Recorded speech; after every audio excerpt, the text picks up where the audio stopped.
Funke Akindele's A Tribe Called Judah is literally everywhere you look. Yeah, the movie even went on to be the highest grossing movie in Nigeria, broken records since last year. But is it all hype or is it a germ? Let's find out. A Tribe Called Judah follows Jedediah Judah, and she is this single mother of 5 boys from 5 different fathers. The eldest 2 are quite responsible, but the other 3 are not very helpful and they tend to cause trouble everywhere. So Jedediah has her hands full trying to get them out of the mess that they create. However, things take a quick turn for this family when their mother, the matriarch of the family, falls ill and she needs medical attention. This family is already living in abject poverty. But now Emeka loses his job now that his mom is even sick. This just pushed the entire family to the wall because they have to do everything to save their mother. So they decided to rob Emeka's former place of work. It's actually a furniture store. This robbery, like almost every robbery plan, goes awry. After watching this movie, I said to myself, okay, well done to Funke Akindele. She always does amazing and she has been putting out movies that are entertaining Africa and the world at large. However, the story was pretty basic to me.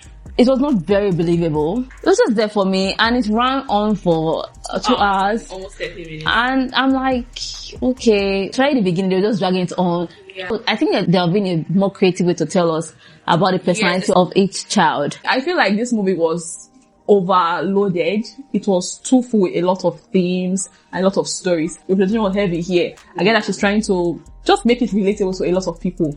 But that's where the problem is. When you have this bulk of stories, yes, in one movie, and the movie is now 2 hours and 30 or 20 minutes. That's how long this movie is. Like you said, the pacing or the beginning was not necessary. It was just like, people are not stupid. We'll understand, okay, this is your son. We'll pick up. You don't have to give us this introduction and tell us, oh, this is how the boys are. I am a single mother suffering. This what? No, it was not necessary. They should have just show, don't tell. Yes, it should have just gone straight to the point instead of dragging on. And then over an hour later, that's when the real action starts happening in this movie. And we came for a heist movie.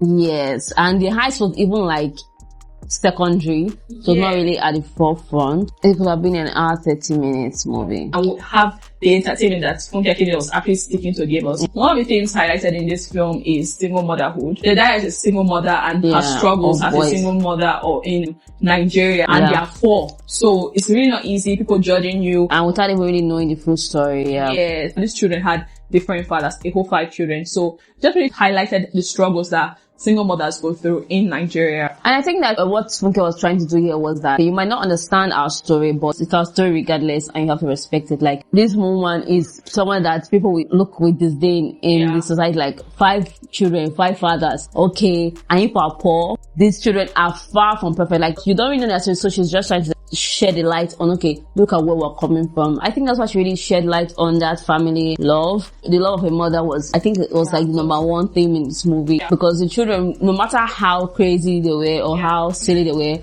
when it comes to their mother, you don't play. You don't play. When it comes to her children too, she's always there to defend and get them out of their mess. It's very relatable because a lot of Nigerian mothers do that. I'm not speaking for every family, but the person is always going to like defend you blindly. It's mostly Nigerian mothers. Like, Nigerian mothers will always defend their kids one way or the other. Poverty and crime is also a thing here in this movie. This family, they are in poverty. They are really poor, and if they had more insecure of their mother, they will not go into the life of crime or start creating these problems for them. Or maybe they were responsible in the first place.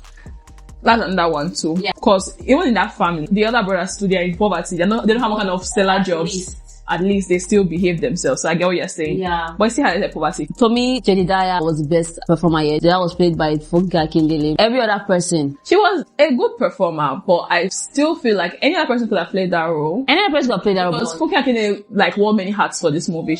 She co-wrote the script, she directed the movie, she produced it. So you really have a lot of work. She did not need to be in this movie, in my opinion. But did she play a good role? Yeah, she played a good role. She was the best actress for me. Timini came to Twitter to talk about how people are talking about how he has to be a lover boy and everything, but now he played a different role, and the movie is number 1 in the country and even some African countries as well, if we're getting our facts right. I didn't like Timini embodying Perez's character. at all. Like, I did not believe that Timini is a thief. Even among the kids, he was not like the one that is standing out for me. He did not act his role well. I just feel different about his character. He was not standout, but he was not bad to me. The terrible actor to me there is Olumide Oworu. I just feel like he needs to grow up from his role in the Johnson. Olumide, it was not his best. Even Genoveva, it was not her best either. It was not a nice performance for me, in my opinion. Even if you're going to be the last born, always bending your head, and all you cared about was your girlfriend, I still feel like he did not embody that character. He's still giving his time in the Johnsons. I just feel like with all his experiences, he should do better. Olumide was my least favorite character, honestly. Timini Asperi was my least favorite. I could not just believe the acting. Like, are you joking with us right now? Timini in any role that I really appreciated. Really but I was okay with this one. But you know, when you're a lover boy, you can really hide behind it. Like, okay, keep it going. I get what you're but saying. In this role, where you're supposed to come with your A game, I won't say he was 100% terrible. I get what you're saying, that okay, as an actor, if you're trying to branch into another kind of genre, playing another type of role, this should be an opportunity to shine and show your range as an actor. But he did not really do that. For me, I feel indifferent about his character. He's supposed to be like, yes, Timini, I love this role. But I just feel like, it's just there. If you could change one thing in this movie, what would it be? I think the story. Oh, let's change the story. I think the story is relatable to the African audience. Okay. So I will not scrap that. If I was to change something from this story, what would I change? I think I would just chop off some unnecessary scenes.